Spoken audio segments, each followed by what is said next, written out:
Muy buenas tardes, distinguidos amigos de la Sociedad Bolivariana y de aficionados a la historia. Hoy tenemos una conferencia sumamente interesante. Se trata de la historia de un personaje muy importante en la época de la independencia, que fue el pirata Luis Aurí, el héroe y prócer olvidado de la independencia. Tal vez le tenían miedo, pero fue un personaje supremamente interesante y realmente una persona que cumplió una misión sumamente trascendente. Hoy tendremos el agrado de escuchar al doctor Julio Marín Villamizar, quien nos va a tratar el tema que para mucha gente es absolutamente nuevo, pero interesantísimo. El doctor Julio Mario Villamizar Sandoval es un ingeniero civil, candidato a doctor de dirección de proyectos, magíster de administración de empresas e innovación, especialista en diseño y construcción de vías y aeropistas, especialista en gerencia y construcción, empresario de las áreas de ingeniería, de consulta y construcción de proyectos inmobiliarios, presidente de la Comisión Tercera Permanente de Historia y Patrimonio de la SIC y de la UPADI, miembro de la Junta Directiva de la Academia Colombiana de Historia de la Ingeniería y las Obras Públicas, e Historia del Norte de Santander, miembro de honor con el tratamiento de excelentísimo académico de la Academia Latinoamericana de Historia Militar, autor de libros y artículos científicos, conferencista y ponente de coloquios de temas relacionados con la ingeniería y especialmente con la historia. Mención de honor del Premio Nacional de la Ingeniería, Doctor Sánchez. Primer lugar, Premio de Ingeniería Dionisio Sánchez.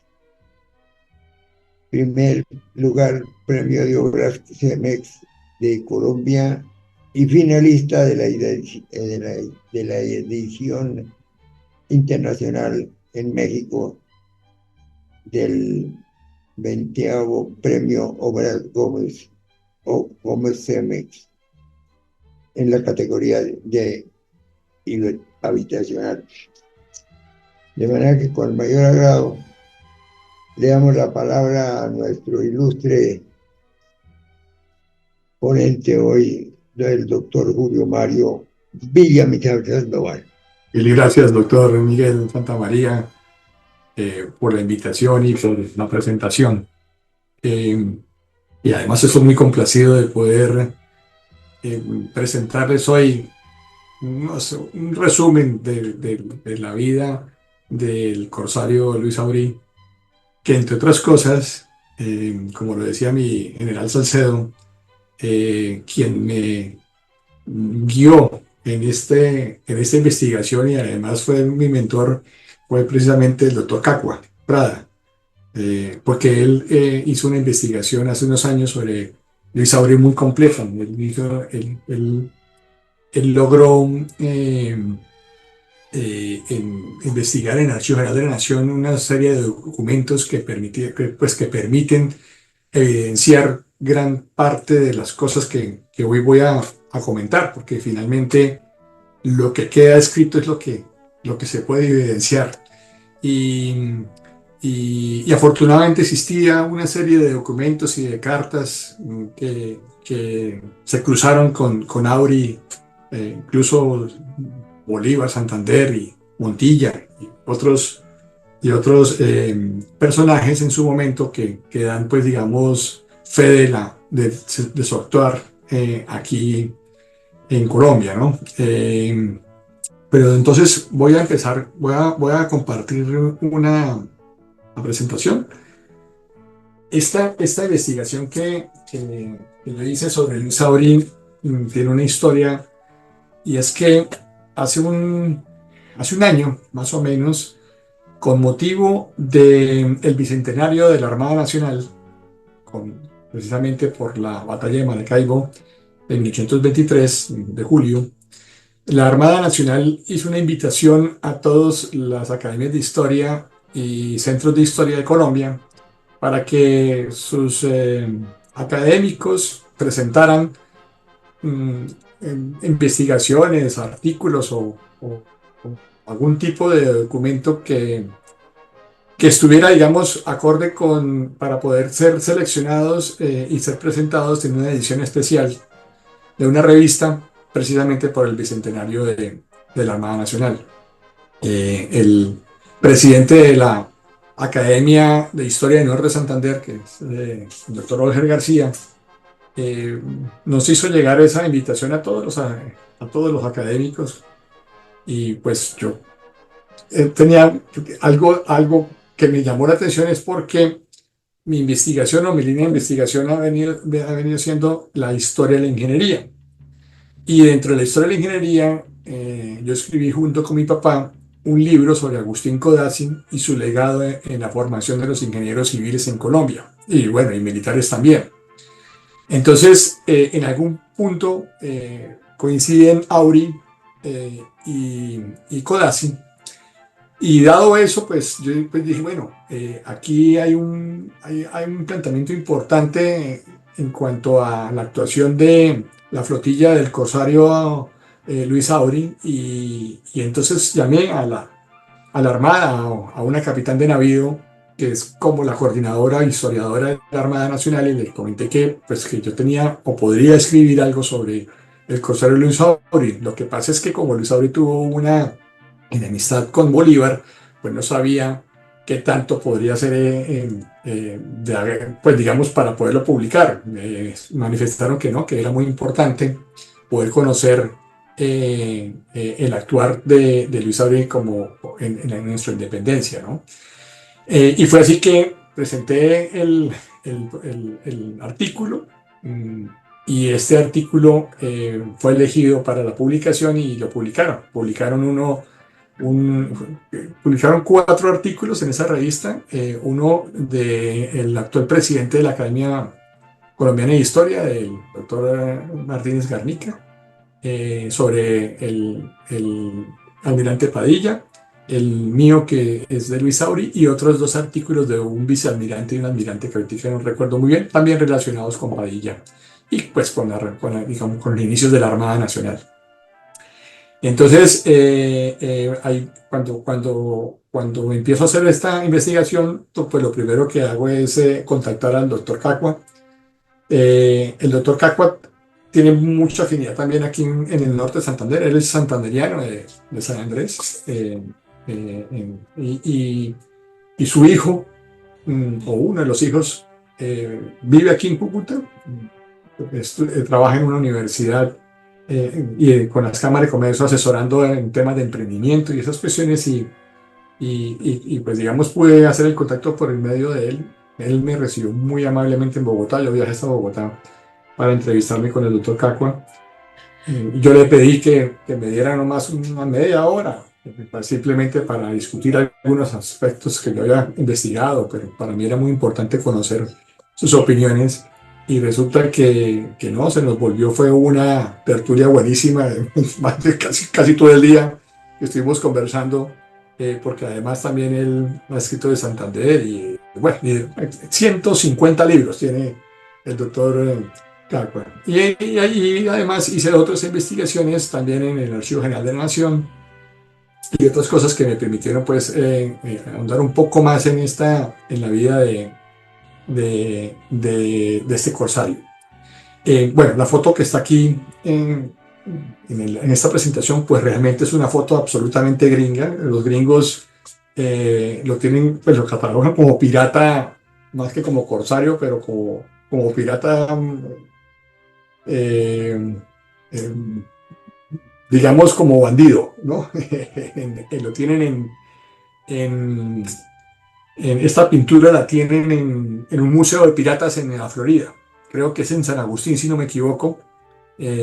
A mí no me gusta mucho, pero llama la atención de todas maneras que ver cómo lo ven los estadounidenses y cómo lo vamos a ver nosotros, ¿no? En ese sentido. Como ya lo dijo el doctor Miguel Santamaría, la presentación se llama Luis Auri, el héroe y el prócer de la independencia olvidado. Luis Michel Ory, pues nace en Francia el 20 de julio de 1786 y muere en San Andrés el 30 de agosto de 1821.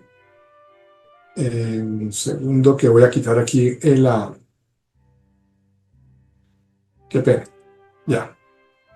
Bueno, aquí estamos viendo dos, digamos, fotos de Luis Ory.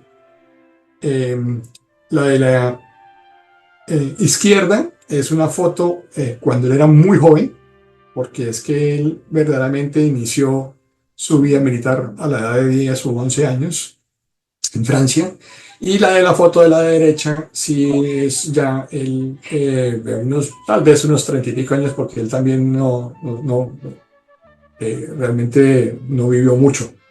Pero sí debe ser de más o menos unos 30 años, que se ve tan diferente. La primera, pues es, como les digo, es una foto que hizo José María Espinosa. Y bueno, digamos que, y es un boceto, digámoslo así, ¿no? Voy a presentarles ahorita una línea de tiempo sobre todo la vida de Luis Abril. Como les comentaba, él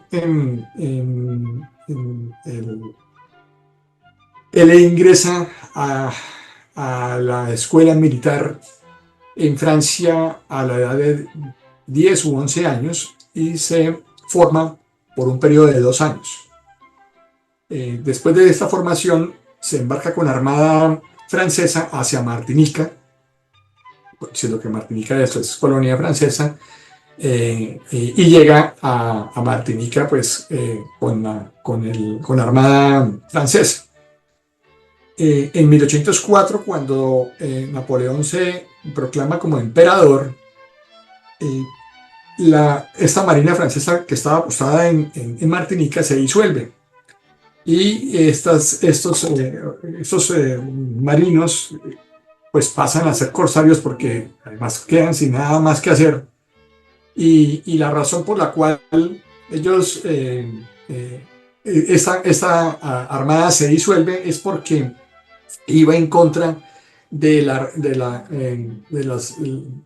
máximas de la Revolución Francesa referente a libertad, igualdad y fraternidad que se había profesado. Digamos, Luis Abril nació en plena Revolución Francesa, entonces ya tenían impregnadas esos valores.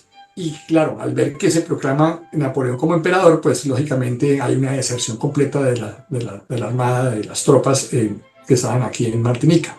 Entonces, ¿qué pasa? Que él empieza como timonero de algunos corsarios ya que tenían un mayor rango de experiencia, porque este ya estaba muy jovencito. Estamos hablando que podía tener, no sé, 14 años tal vez, estaba muy joven.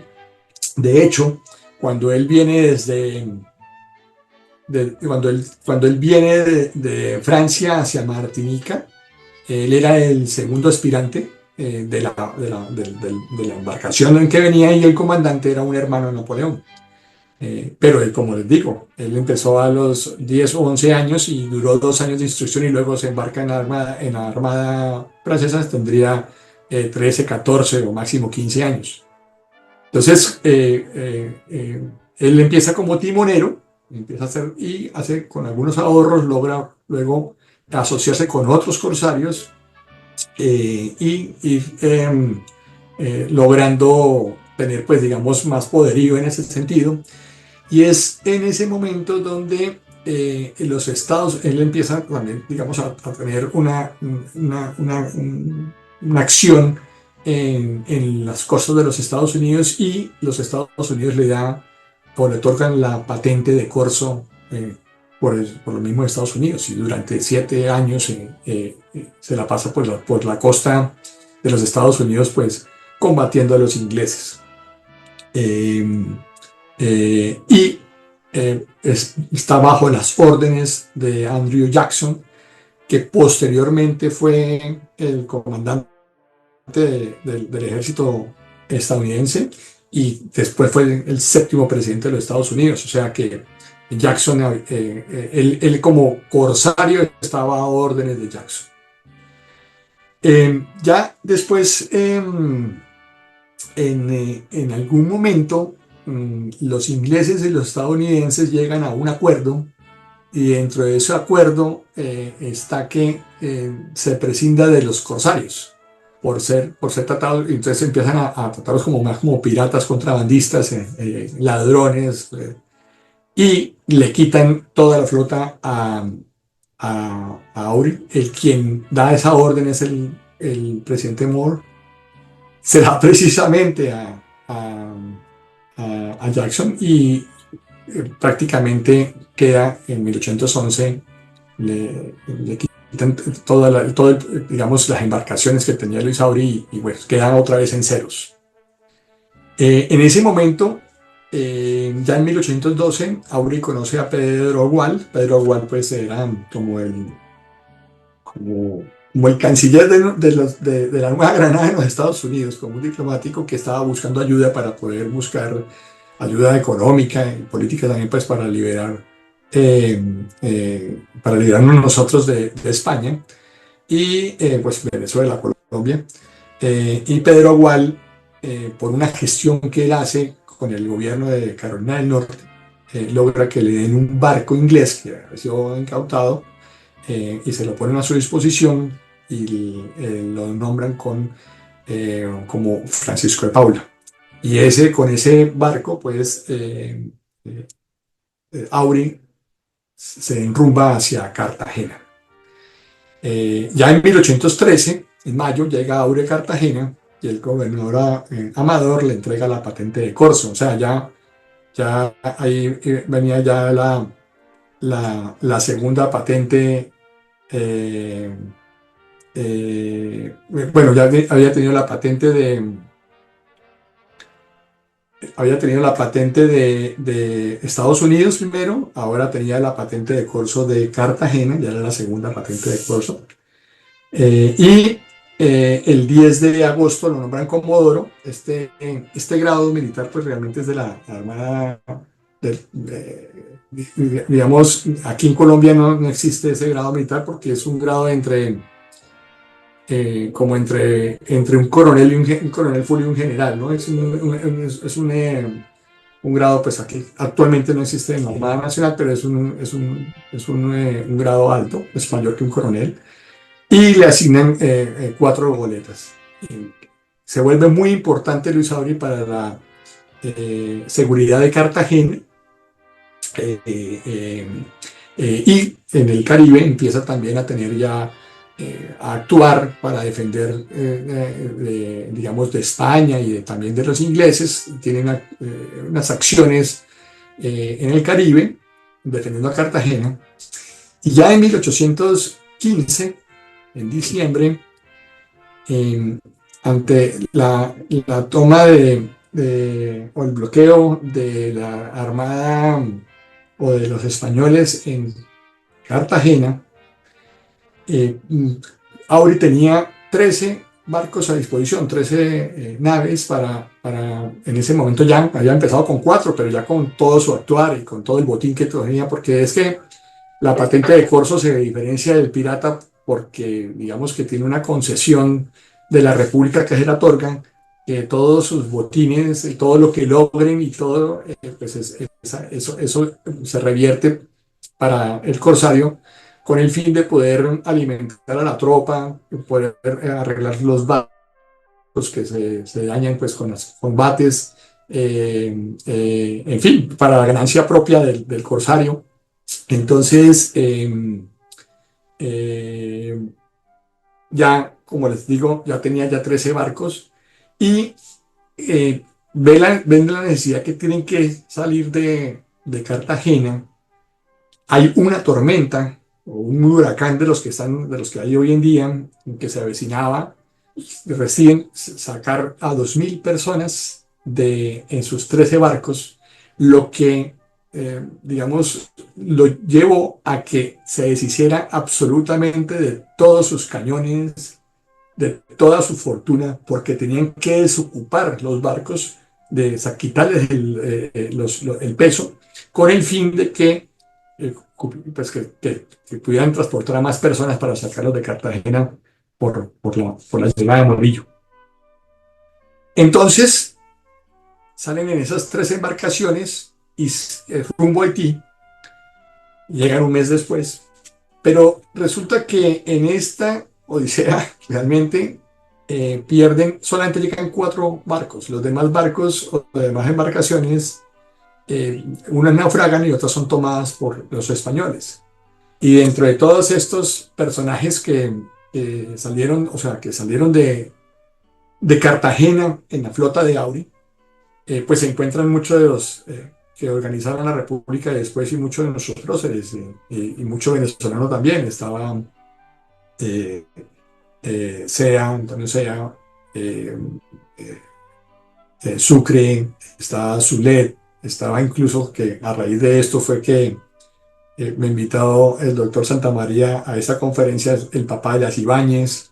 En fin, había una cantidad de personas muy importantes de nuestra independencia que fueron salvadas, digamos, por esta flotilla o esta flota de Auri, y llegan en enero de 1816, llegan a Los Cayos. O sea, es recibido por el presidente Petion, Alexander Petion, que digamos, les da mucho apoyo.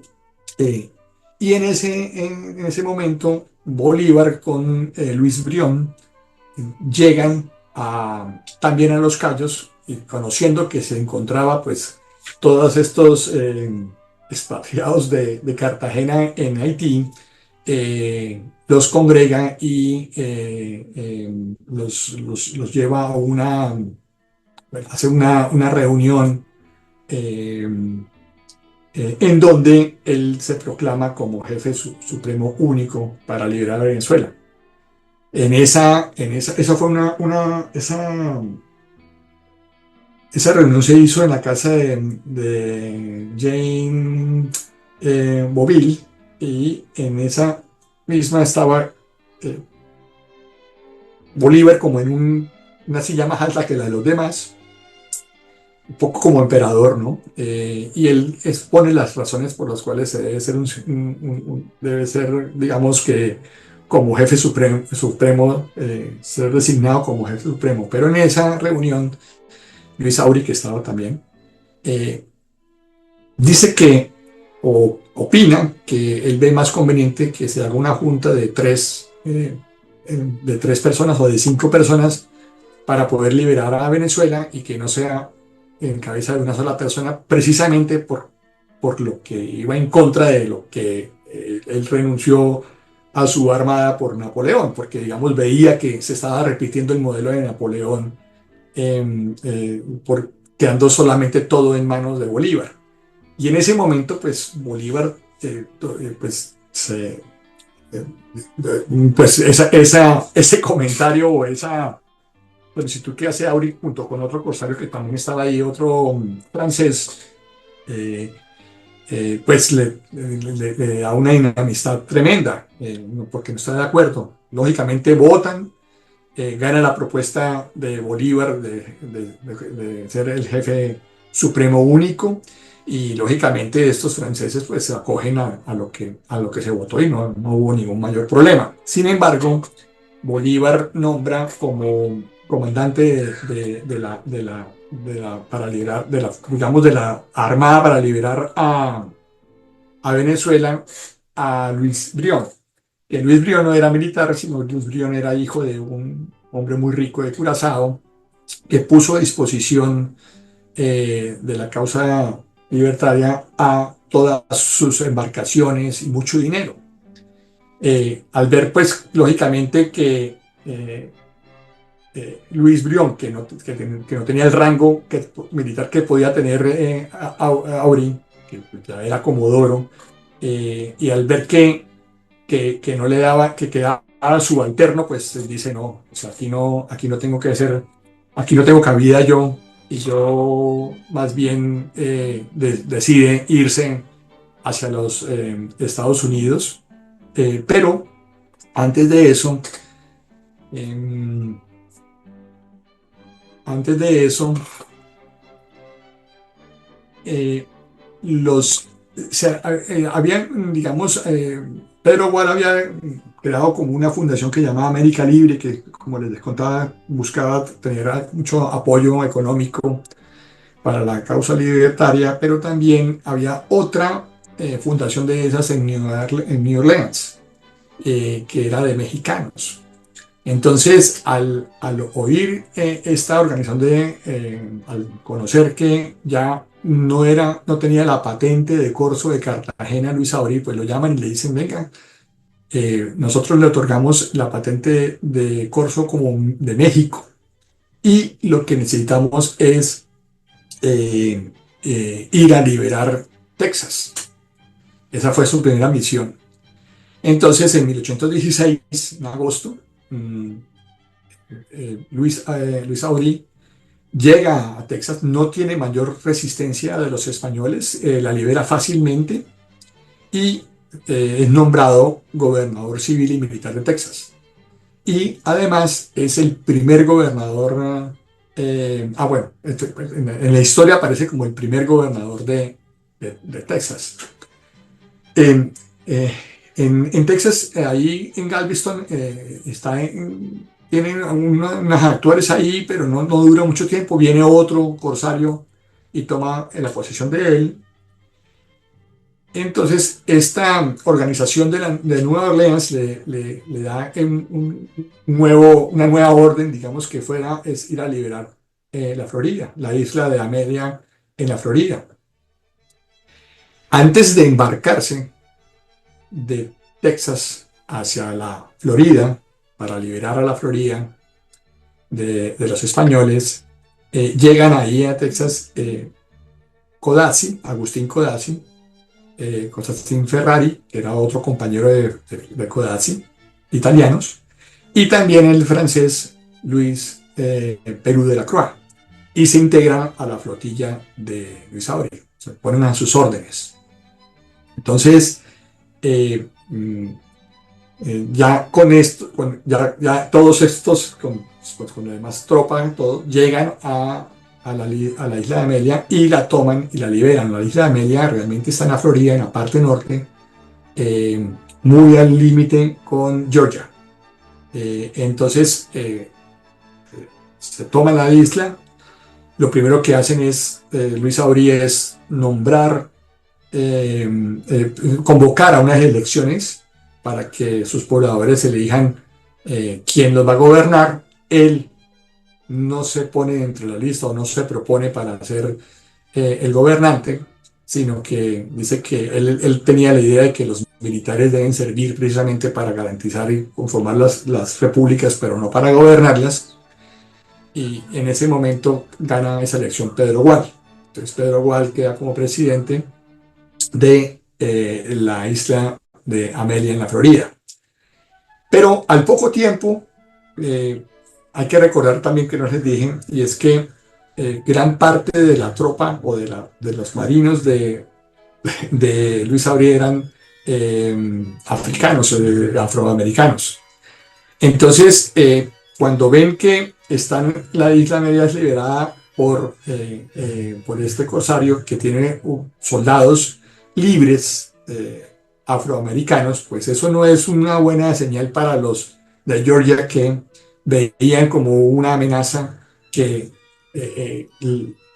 digamos que unos afroamericanos libres allá al lado, con armas, con todo, y aquí oprimidos. Entonces deciden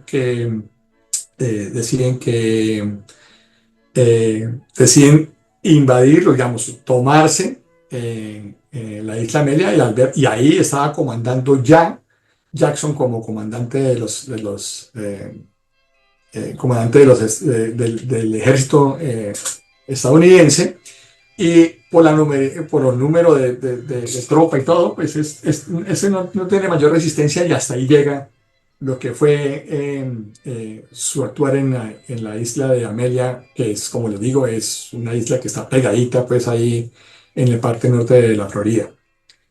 Entonces, eh, sale de ahí ya, de la isla, de la Florida, y ya el 4 de julio de 1818 libera a Providencia, pero ya con la patente de corso de los Estados Unidos de Buenos Aires y Chile, que obran sobre la Nueva Granada. Esta patente de corso se la da el canónigo chileno Madariaga en junio, o sea, un mes antes de que llegara a Providencia.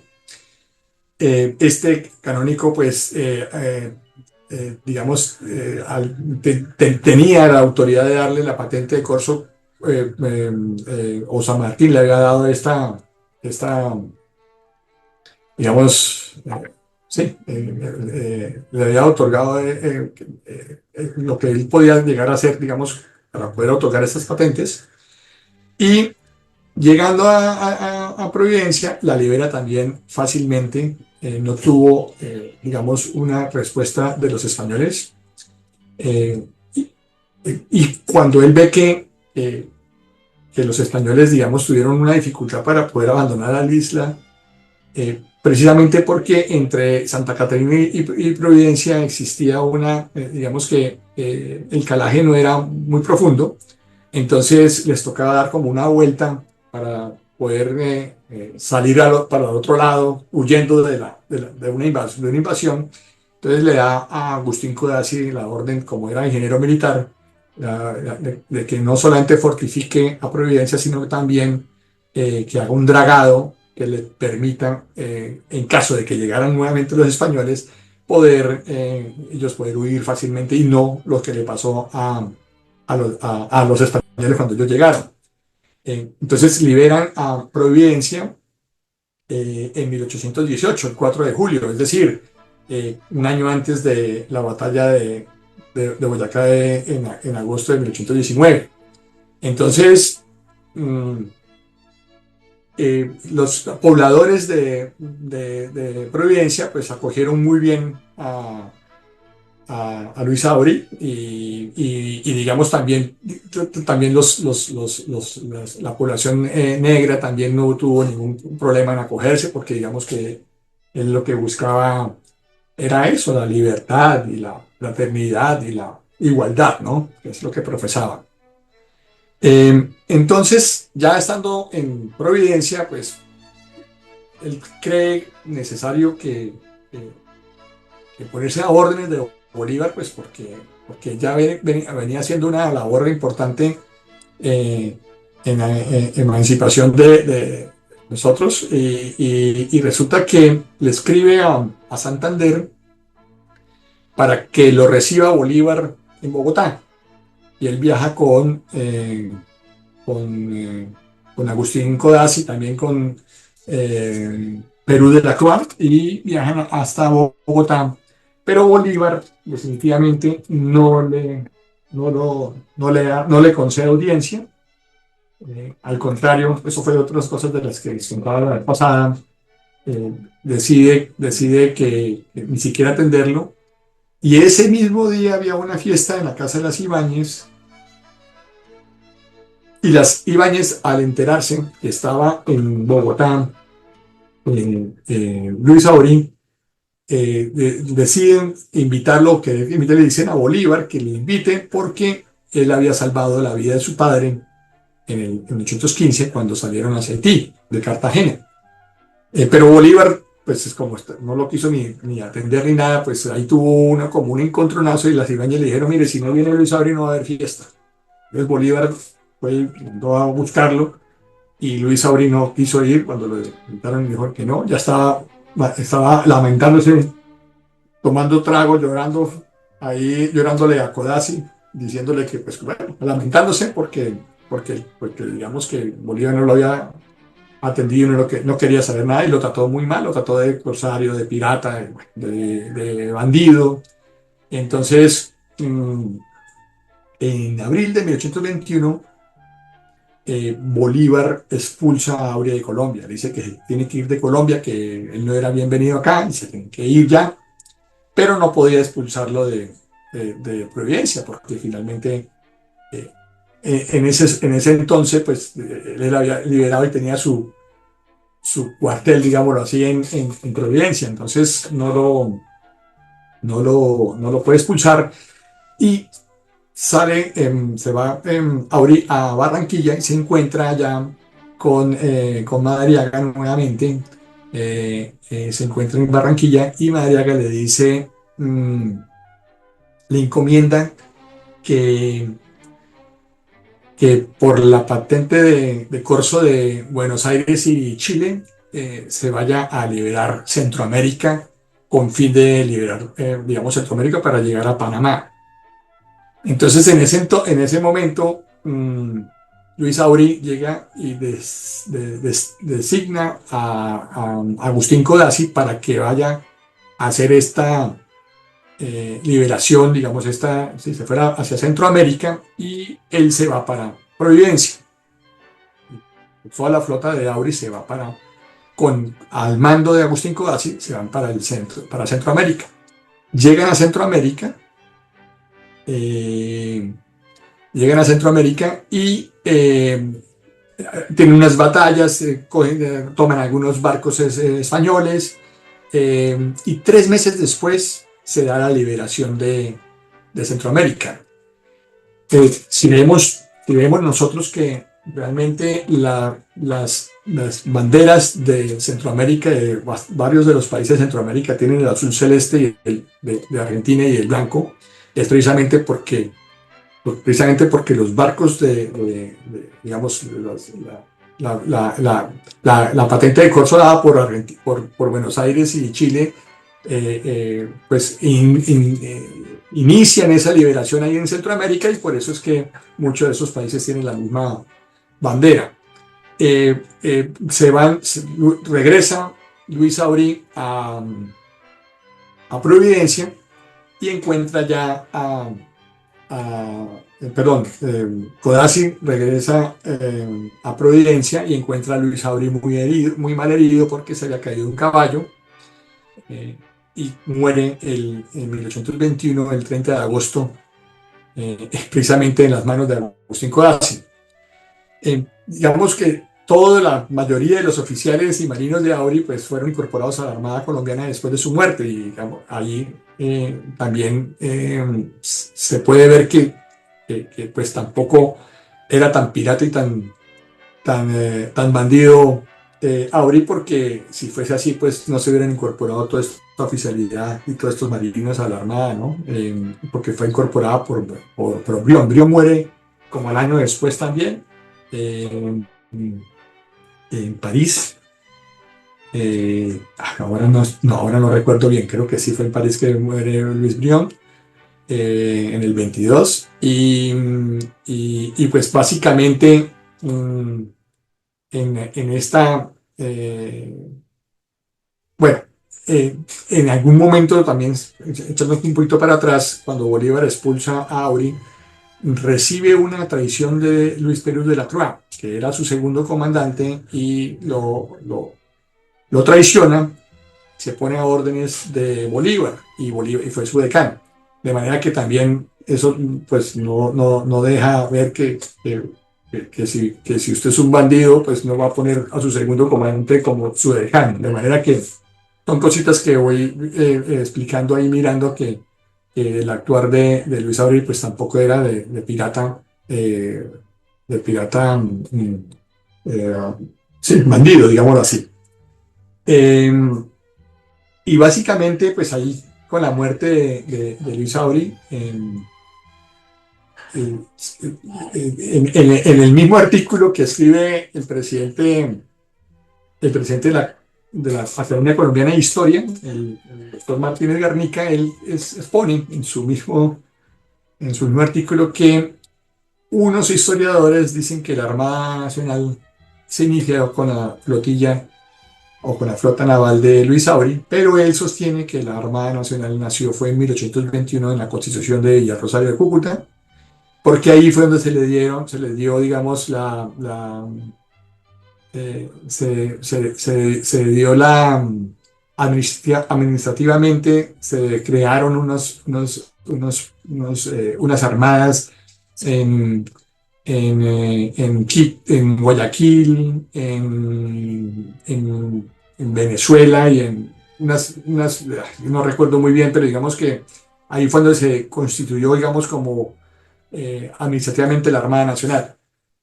Lógicamente aquí, pues, Luis Auri, pues, fue comodoro y tuvo la patente de Cartagena y realmente, pues, con esa flota que llegó a tener ahí, pues, fue que empezó, digamos, a tener ya actividades la Armada Nacional porque las nacientes repúblicas no tenían el dinero suficiente, pues, para poder crear una fuerza de estas y tenían que recurrir a los corsarios. De hecho, hasta los mismos Estados Unidos lo hizo en su momento. Eh, Básicamente, hay un resumen que hace este autor Carlos Ferro, que es un argentino que escribió un libro sobre la vida de Luis Auri, que entre otras cosas, el doctor Caco alcanzó a hablar con Ferro en dos oportunidades, pero no se pudieron de poner de acuerdo para encontrarse en la Argentina. De hecho, el doctor Caco fue hasta Buenos Aires, pero no se pudo reunir con él por algunos quebrantos de salud, luego murió. Eso me lo contaba él como anécdota. En, en, este, en, este, en este libro, él hace el siguiente resumen, que me parece que condensa todo lo que les acabo de exponer.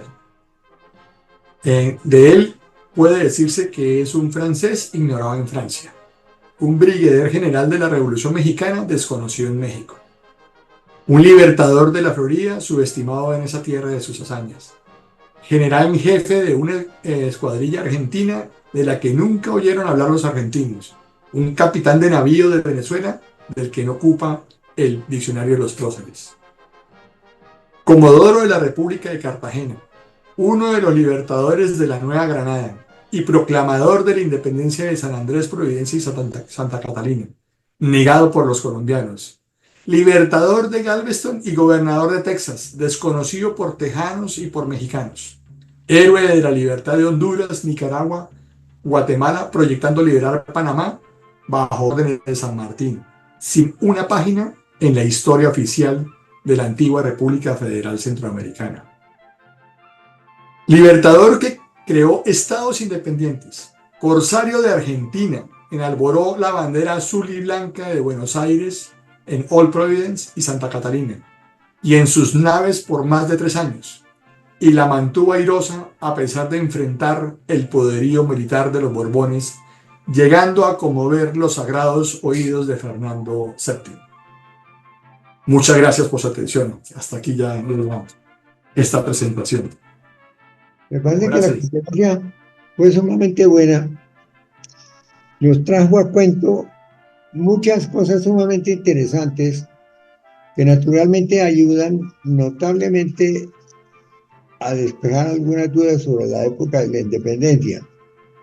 En realidad, Auri fue un personaje muy interesante, aunque muy independiente.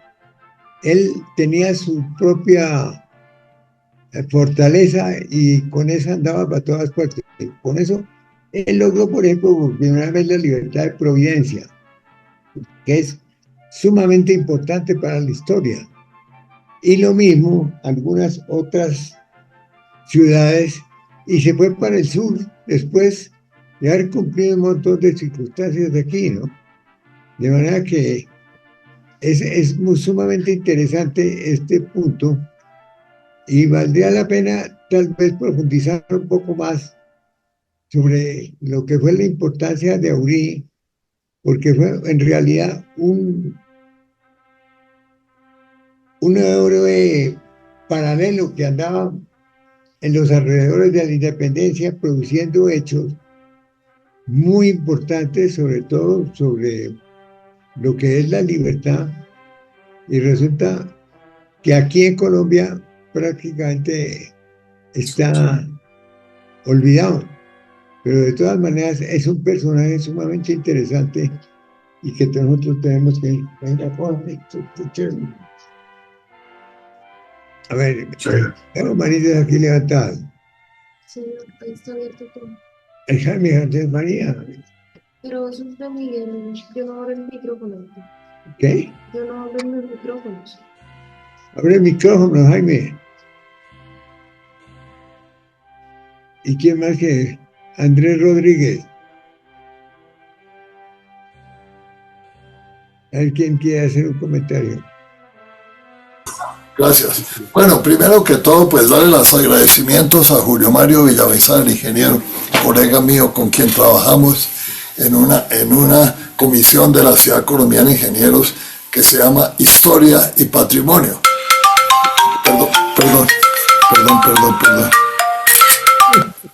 Perdón, siempre me llamo. Bueno, primero dar las gracias.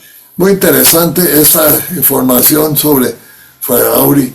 Pero yo le quería preguntar además complementariamente, ¿qué sucedió con Codazzi? ¿Cómo fue la situación con Codazzi después de haber estado actuando allá permanentemente con Auri?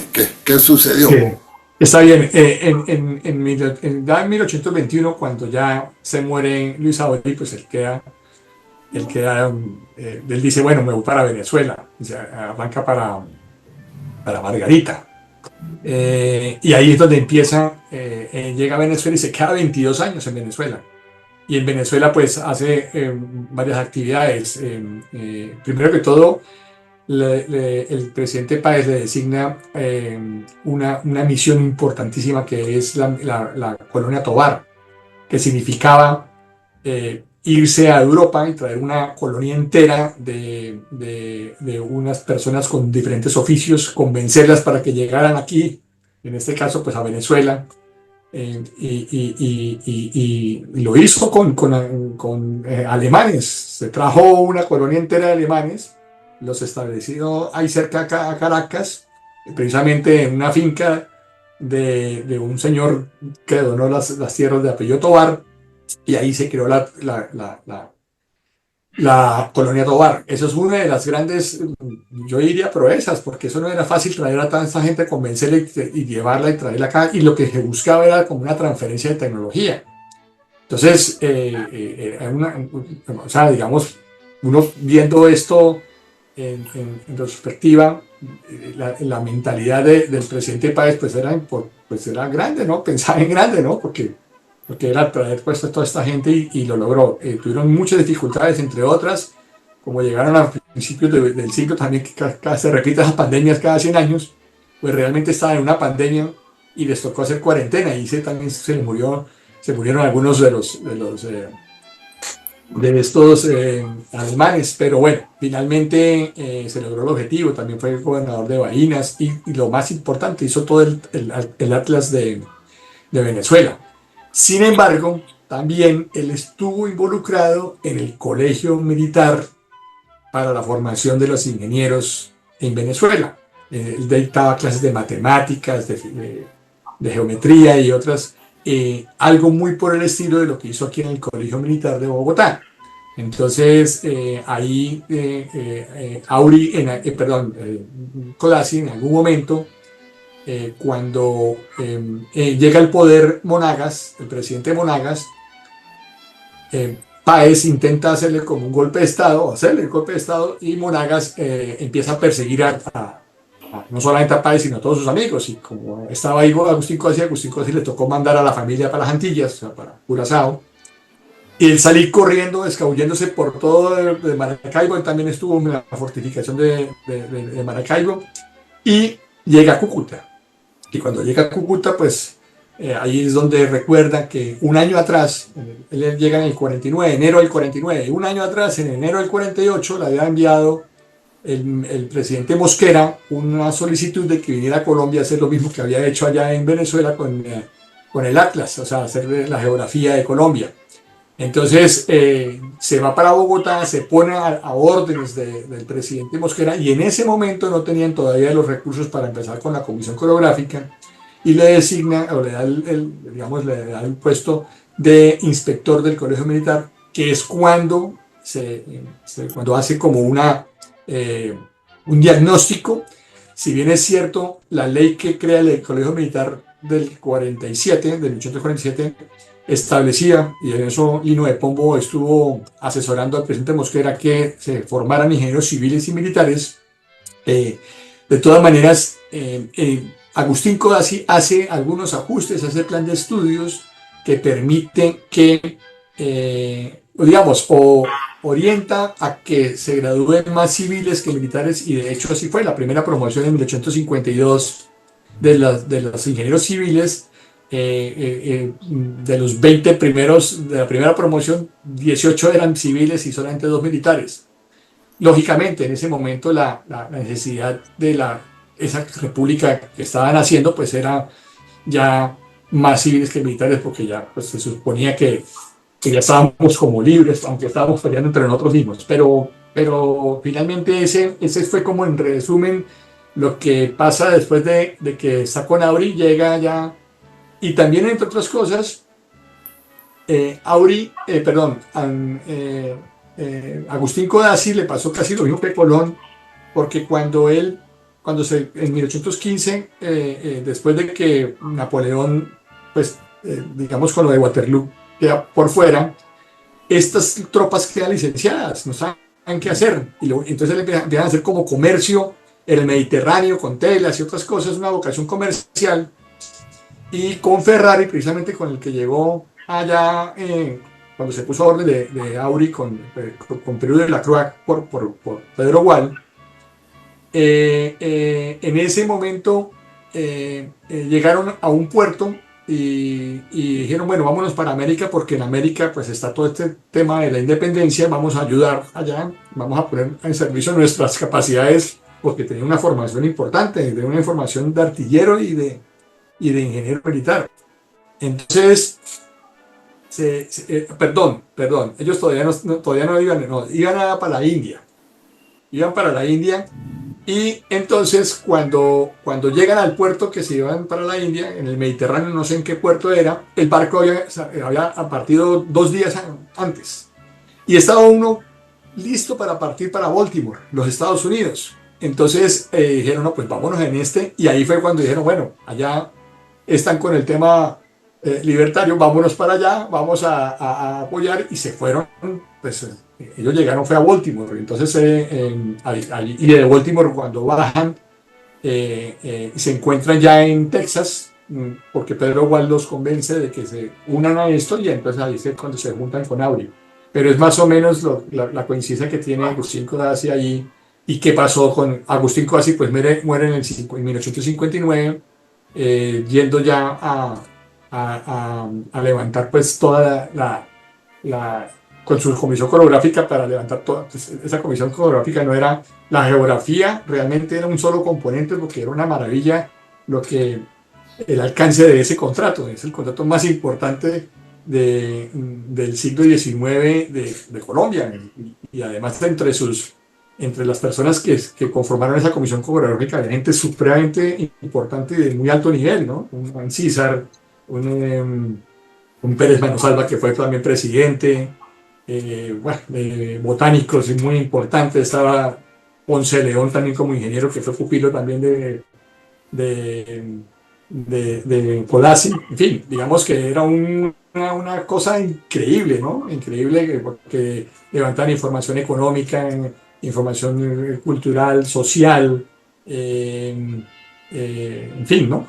Digamos que ese fue ingeniero Santamaría, más o menos el resumen de lo que pasó con Codazzi después de que Auri muere, ¿no? Sí, señor. Muchas gracias, ingeniero Villamizar. Sí, muy interesante. Algún día podríamos tener alguna reunión sobre la comisión coreográfica, la importancia del presidente que la creó, ¿no? El general Mosquera, todos estos aspectos. Y también ellos fueron los creadores, quienes establecieron la Universidad Nacional. Precisamente ahí es la fundación de la Universidad Nacional, cuando ya se gradúan los primeros ingenieros civiles. Que ¿por qué se llaman civiles? Porque no son militares. En realidad no hay sino 2 grupos de ingenieros, militares y civiles. De resto, los ingenieros civiles tienen toda clase de especializaciones que infortunadamente en Colombia tuvimos una reunión ayer que nos han llegado más de 100 especializaciones, que es un absurdo. Pero eso es otro cuento. Lo importante es que Agustín Codazzi participó en Venezuela, después en Colombia, en la parte coreográfica de conocer, y por eso se llama el Instituto Geográfico Agustín Codazzi, quien todavía actúa en todas estas cuestiones que estamos trabajando en este momento sobre las diferentes necesidades que tenemos coreográficas para tener la información de todo el país, que hay muchos sitios donde todavía no tenemos suficiente información de planos y cosas. Pero muchas gracias por la información. Sí, señor, cómo no. Gracias. Cómo no. Doctor, A ver, adelante, Andrés. muchas gracias, doctor Santamaría. Buenas tardes. Doctor Villamizar, muchas gracias por su conferencia. Yo solamente quiero hacerle algunas precisiones en lo que concierne al gobierno, a la situación de los corsarios y el gobierno de Cartagena para el siglo XIX, exactamente el año de 1812. En el año de 1776, Estados Unidos logra su independencia y por primera vez son llamados los corsarios aquí a lidiar en aguas americanas. Este llamamiento se ratifica en el año de 1812 y es así como numerosos barcos y tripulaciones navales llegan a las aguas americanas. Muchas de estas naves y sus tripulaciones, como usted dice, vienen de las guerras de Europa y demás, y los sobrantes de ellos son llamados por el presidente gobernador Rodríguez Torices, no es Corrales. Corrales viene después, o Juan de Dios Amador viene después de 1814. Rodríguez Torices procede y nombra a 2 delegados con carácter de diplomático del Estado Soberano de Cartagena, quienes son Manuel Palacio de Fajardo y Pedro Gual. Por esta razón, Pedro Gual llega a los Estados Unidos y lleva dentro de su cartera de trabajo numerosas patentes de corso, porque él sabía que los marinos y las naves estaban en aguas de los Estados Unidos de América. Eso como punto principal, pero que es necesario que haya claridad absoluta en lo referente a ese detalle. O sea que Pedro Gual era un delegado del gobierno del estado de Cartagena de Indias. Eso que quede suficientemente claro. Ahora, lo otro que quiero hacer referencia y de manera muy rápida es a la tesis del doctor Martínez Garnica, quien insiste pues en que la historia de nuestro país es escrita por hijos de la cordillera. Y lo último con que nos sale es que la Armada Nacional fue fundada en 1821. Una tesis novedosa que simplemente desconoce todo lo acontecido tanto en nuestras aguas marítimas como en nuestras aguas fluviales desde el momento en que se inició la independencia. Para darle un detalle nada más, el 11 de agosto de 1810, Cartagena y Santa Marta entran en conflicto bélico. Su línea de frontera son las aguas del Magdalena. Ahí comienzan las operaciones navales. Y esto se ve ratificado después porque en el año de 1812, en la batalla combinación de fuerzas navales y terrestres de la bahía de Cispatay, donde interviene el contramaestre José Padilla, se puede desconocer eso porque no había una estructuración administrativa.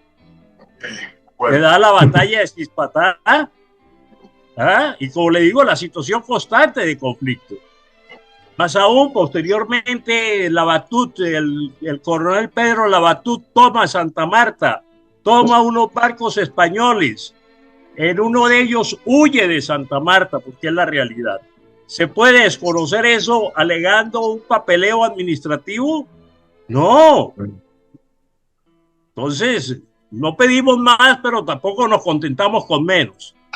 Muy de acuerdo, César muy de lo que es acuerdo. del César y a Dios lo que es de Dios. Entonces, doctor, esos dos pequeños detalles, no sé si usted quiera hacerme alguna pregunta, alguna cuestión o alguno de la audiencia con el mayor gusto. Muchas gracias. Muchas gracias. No, la verdad, sí. Yo también, pues yo menciono lo que dijo él porque precisamente pues, yo soy de la tesis que viene de atrás, desde 1821, de acuerdo con eso. En cuanto a lo de cuando le designan a Luis Ari como Comodoro, lo que usted me dice que no fue... Le aclaro lo siguiente, Comodoro era el Sí. jefe de escuadra. Sí, Lo que usted dice, un rango más arriba del de del coronel, pero tampoco no, llega a nivel de almirante. Entonces decían, usted es comodoro de esta escuadra. Esta escuadra estaba compuesta por diferentes, según el objetivo planeado, tenía sí. tantos más y tantos menos barcos. Ese era el rango del comodoro, jefe de escuadra. Pero lo que usted me dice es que no fue el que lo asignó, no fue el gobernador de El gobernador del Estado Soberano de Cartagena de Indias Cartagena. era Manuel Rodríguez Torices, para el Ah, año de ese- 1812. Entonces, porque realmente lo que yo tengo aquí es que cuando llega Luis Aurí en mayo de 1813, o sea, un año después, el gobernador que le da la patente de corso es Amador, pero entonces ahí Es está como correcto.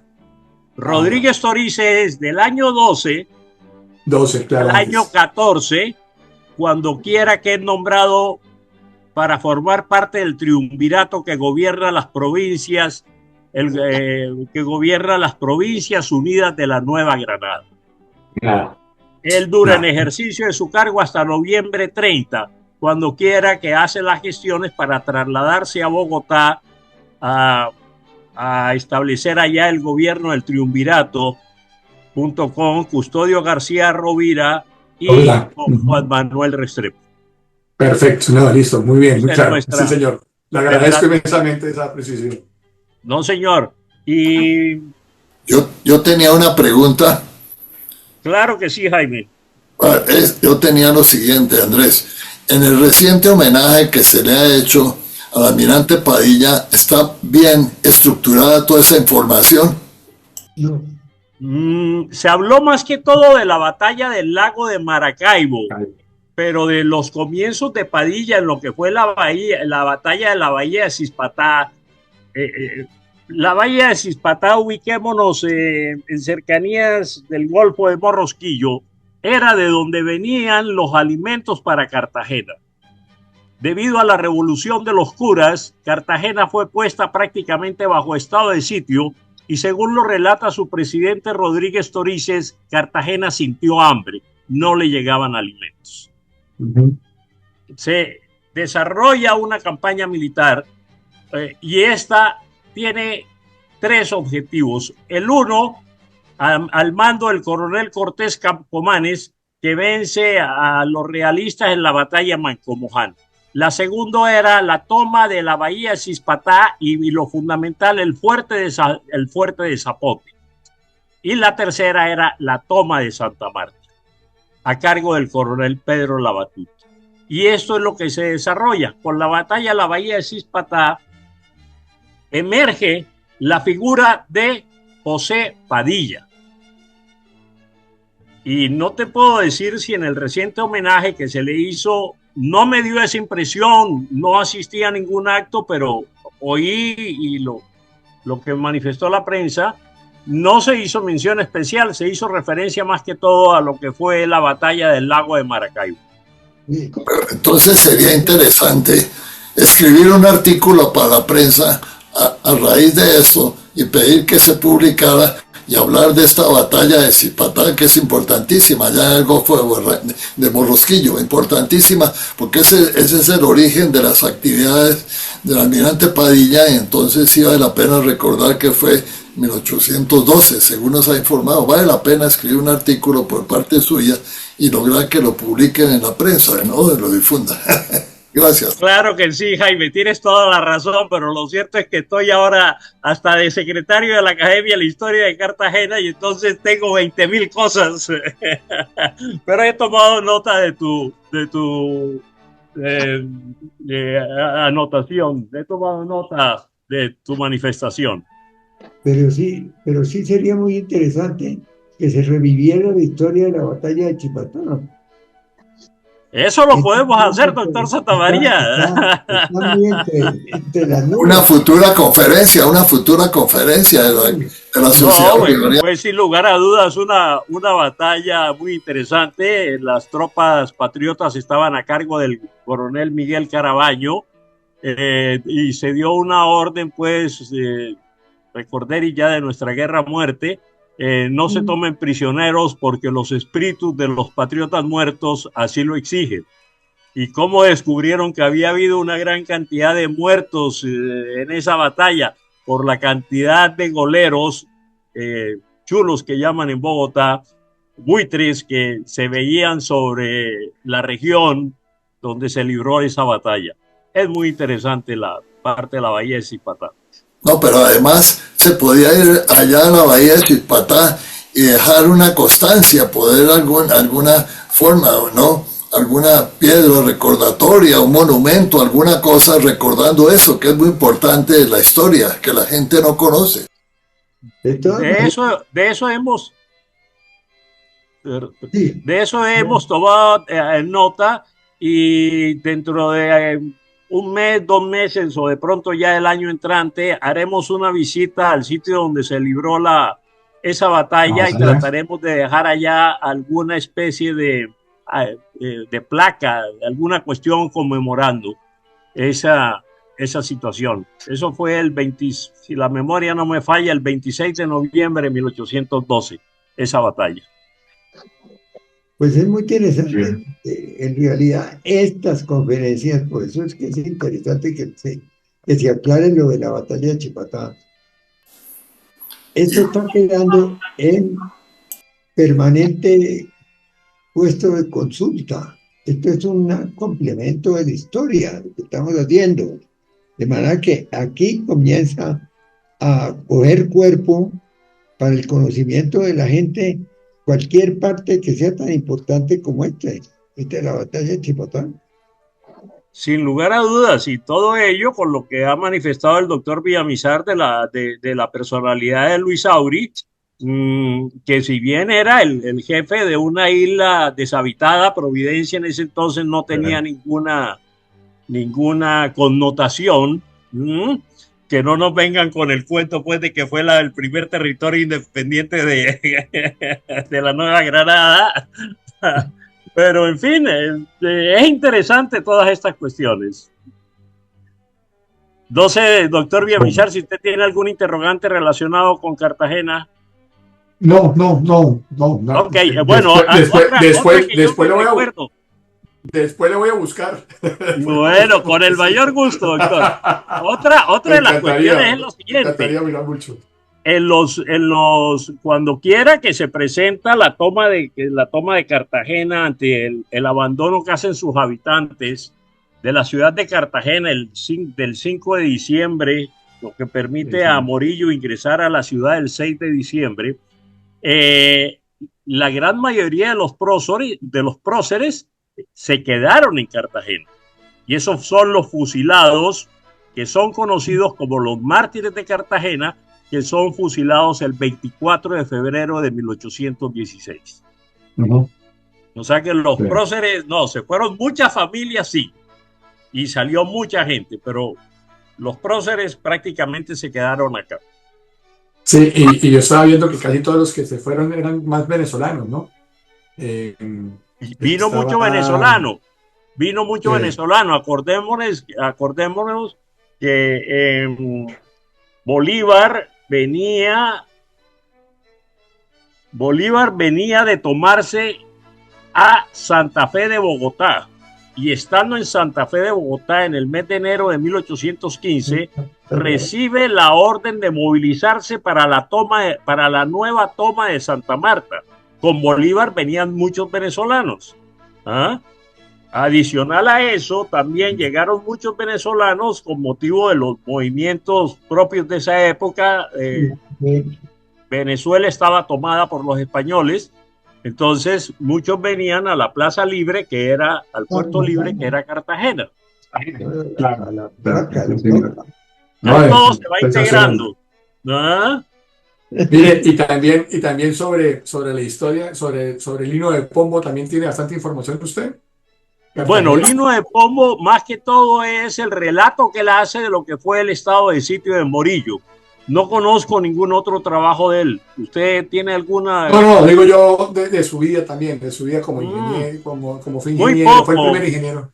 El primer ingeniero, y aquí tiene una placa, en el Palacio de la Proclamación tiene una placa, pero lo cierto es que, salvo el escrito ese de él sobre el estado de sitio, la situación en Cartagena bajo el estado de sitio de Morillo, no conozco nada diferente. Bien, listo, está muy bien. Está bien, muchas gracias, mi doctor Rodríguez. No, señor, y con el mayor gusto, cuando tenga algún interrogante, alguna cuestión con el... Claro que sí. Y saludes al doctor Caco Praya y saludes al doctor Martínez. Muy bien. Sí.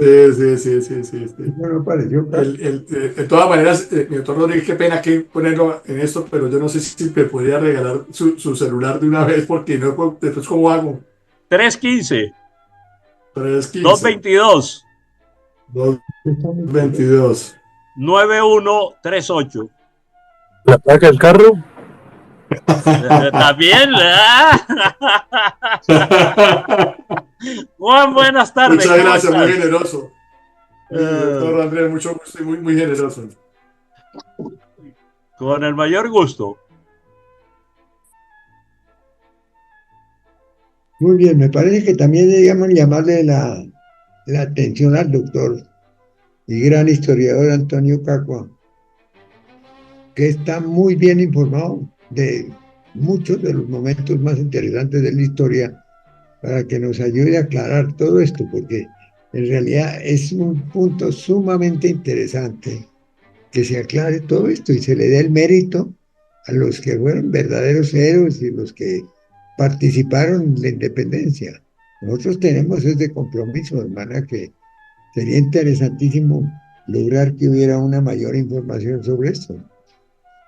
Y tú en eso eres perfecto, Andrés Rodríguez. Sí, otra persona, doctor, que escribió sobre Luis Auri fue Jaime Duarte French, pero creo que él ya falleció, ¿no es cierto? Sí, creo que sí. Sí, él tiene un libro también sobre Luis Auri. Radio vecino de Bucaramanga. Jaime Duarte French, vamos a... Sí, hay unas conferencias muy buenas que reposan ya aquí en el seno de la Sociedad Bolivariana, que valdría la pena, pues, bueno, por lo menos hacerlo saber a todos los presentes que ese material existe, porque se dictaron unas conferencias extraordinarias sobre el almirante Padilla. Sí. Yo estaba preguntando a ver si estaba acá entre los asistentes el señor almirante Jaramillo, porque se presentaron unas conferencias extraordinarias sobre el almirante Padilla, y se presentó una conferencia por parte de una querida dama de cartagenera, que hizo también dio una información muy buena sobre aspectos muy importantes de la batalla del lago de Maracaibo. Ella describió magistralmente cómo se hizo paso a paso y cómo se destacaron allá personajes muy importantes de la vida nacional, pues con radicación final en Cartagena, como lo dijo Andrés ahora, que muchos se quedaron en Cartagena. Y mi compañero Serrano, de manera que de eso hay, por ejemplo, acá me toca destacar que en la batalla de Mancomoján, precisamente en el Carmen de Bolívar, en el arroyo de Mancomoján, yo estuve de 7 años allá con 4 tías de mi padre, que me mandaron a estudiar allá, yo no sé por qué. Para mí era supremamente mortificante, porque yo vivía en una casa cuyo patio era el Teatro de San Jacinto, entonces veía cine todos los días, pero con las tías no hubo nada que hacer. Pero tú respetabas la clasificación de la edad. Sí, claro. Entonces, en el patio de esa casa donde yo viví estaba el arroyo. Y tan cerca era la balacera que mi bisabuelo, en medio de la batalla, quiso salir a pelear. Entonces, las hermanas de él y le dijeron, no, usted aquí no se sale, y lo encerraron en un cuarto que yo conocí, porque allí en ese cuarto vivía una de las tías. Pues este señor inquieto puso una mesa grande, después una mesa pequeña y después un asiento, y había una claraboya que la conocí en esa casa. Yo fui al Carmen de Bolívar el año pasado a volver a ver esa casa, y ya habían tumbado esa casa vieja y había una casa de material moderna, de manera que me quedé con las ganas de volver por allá. Pero, repito, mi bisabuelo hizo un parapeto ahí para dar acceso a la claraboya, y precisamente por estar mirando ahí una bala perdida, le entró un ojo y murió mi bisabuelo, en esa batalla de Mancomoján, en el Carmen de Bolívar. Entonces, yo conocí esa casa y sabía que en la última, el patio de esa casa estaba al arroyo precisamente, que es el arroyo donde se celebraron varias batallas en el arroyo de Mancomoján. Bueno, viviste la historia, Juan. Todas esas conferencias están registradas y guardadas en el archivo para que cualquiera las pueda consultar. Es muy importante porque de esas conferencias sobre el almirante Padilla, que se dictaron 2 acá y otra conferencia, la que dictó la esposa del almirante Serrano en Cartagena, que son apartes especiales sobre personas, entre otras cosas, pues familiares de esa distinguida dama, la esposa de mi querido compañero Serrano, el almirante. De manera que eso sí se puede consultar perfectamente.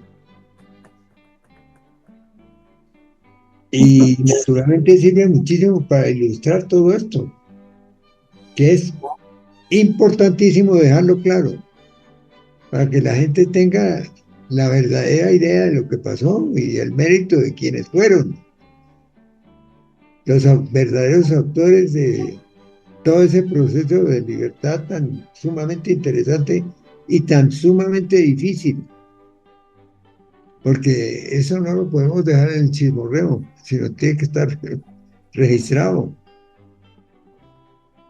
De manera que ahí tienes una responsabilidad muy grande, don Andrés Sánchez Rodríguez. Con el mayor gusto, doctor Santamaría. Hay una publicación que hizo la Armada Nacional precisamente, pero un libro completo que lo presentaron en la...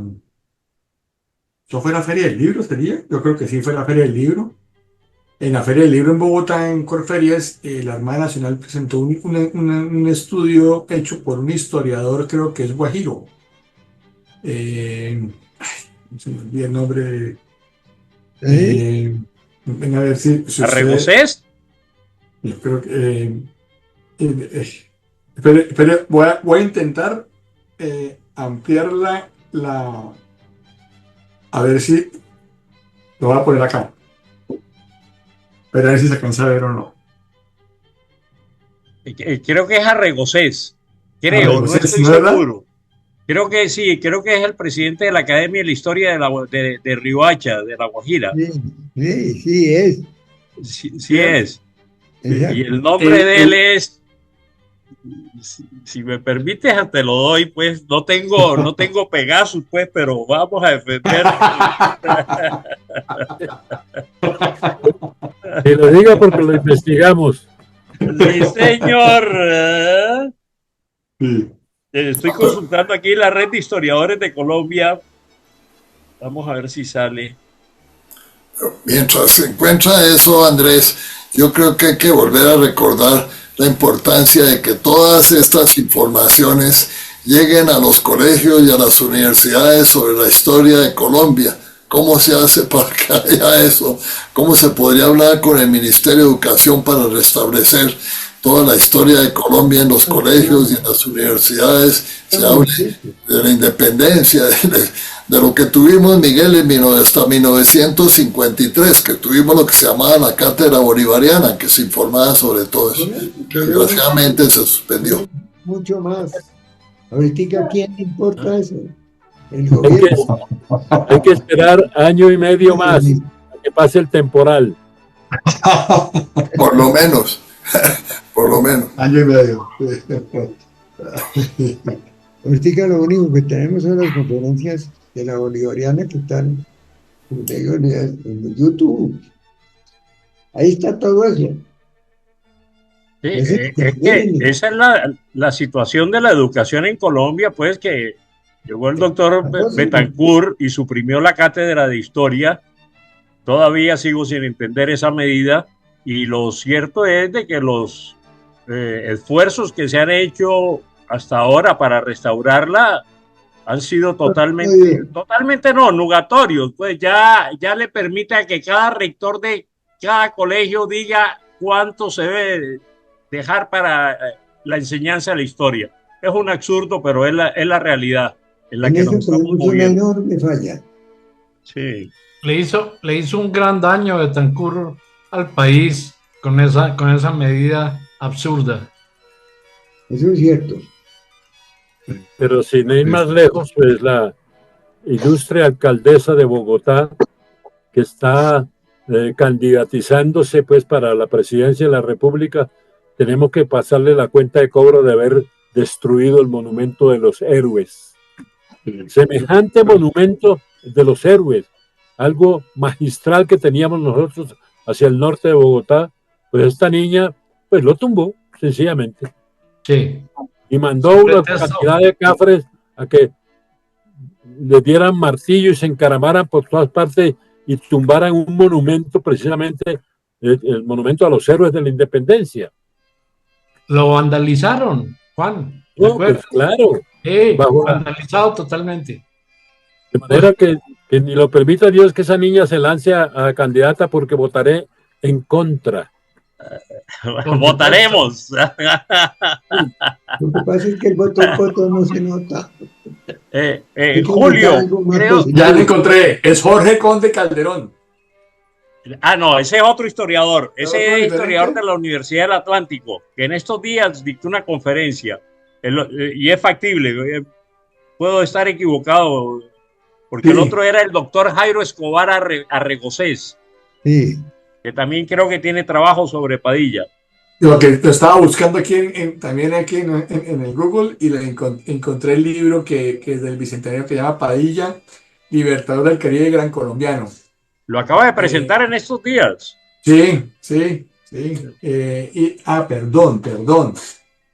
Caramba, es que estoy ahora... es otro libro que el que presentaron se llama La Batalla Decisiva. No, es diferente. La de la Armada es La Batalla Decisiva, que la hizo también con Martínez Garnica.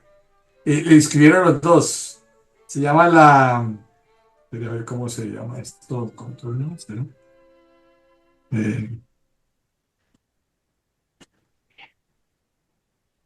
Bueno, no sé, pero sí es creo que sí es esta. La Batalla Decisiva.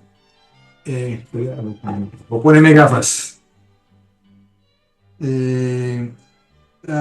La gesta del gran almirante José Padilla, que condujo a la libertad de América del Sur. Así se llama esa publicación que hizo la Armada Nacional. Lo publicó Planeta, con la editorial Planeta. Sí.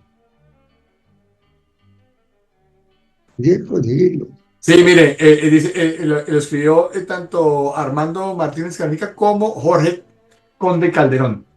Y sí, estoy leyendo acá, en una nota de la Armada Nacional. Pero es una edición. Es correcto. Sí, sí, sí. Encuentras más detalles de esto que te comenté de Rodríguez Torices. Yo escribí un libro sobre él también publicado por Editorial Planeta, Sí, lo vi. que se llama Manuel Rodríguez Torices, 1788-1816. Son 3 tomos. Sí, lo estaba viendo ahorita también aquí en Google.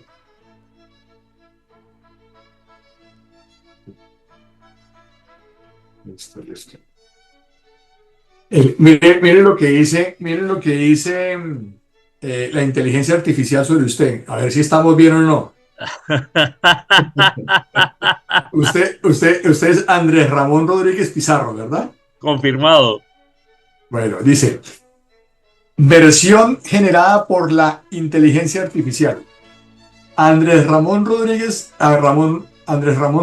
Pizarro es un historiador y abogado que se dedicó a investigar a Manuel Rodríguez Torices. ¿Sí? Torices. Sí. Torices. Un prócer de la independencia. Rodríguez Pizarro realizó una investigación de 12 años en el Archivo de Colombia y España. Su libro sobre Manuel Rodríguez Torices finaliza con la historia de este personaje que participó de forma determinante en el proceso independentista.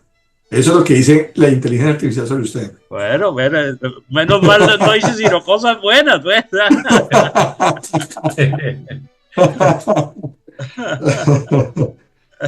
Gracias. Yo aquí sale también que algo de la Universidad del Rosario también. Eso lo sacó de algo de una página de la Universidad del Rosario, como que estoy viendo aquí. Un montón de Es que yo dicté una conferencia en la Universidad del Rosario el 5 de octubre del año pasado con motivo del aniversario de su muerte. El 5 de octubre él fue fusilado, su cadáver izado de la horca y después decapitado, sirviendo como cárcel el claustro del Colegio Mayor. Entonces por eso ahí me tienen ahí reseñado. Como que Está muy bien. Felicitaciones. Bueno, muy agradecido con todos ustedes por su participación tan interesante. Pero esto acredita que le demos otra vuelta, porque quedan muchas cosas como en blanco. De manera que es muy importante que volvamos sobre este tema lo más pronto posible, porque sí es una parte muy interesante de la historia y sobre todo una inmensa responsabilidad sobre quienes actuaron. Por ejemplo, que quede muy claro lo del Codazzi, por ejemplo, y muchos otros que aparecen ahí, que fueron muy importantes en ese momento. Y naturalmente que quién sabe si en esa época se recogieron cuidadosamente los datos. Y hay que tratar más bien de hacer una historia clarísima sobre eso, que es sumamente importante porque fue definitiva para la independencia. Bueno, les agradezco muchísimo su presencia el día de hoy. Los convocamos para el próximo jueves y les damos un gran abrazo a todos y quedamos muy agradecidos. Muchas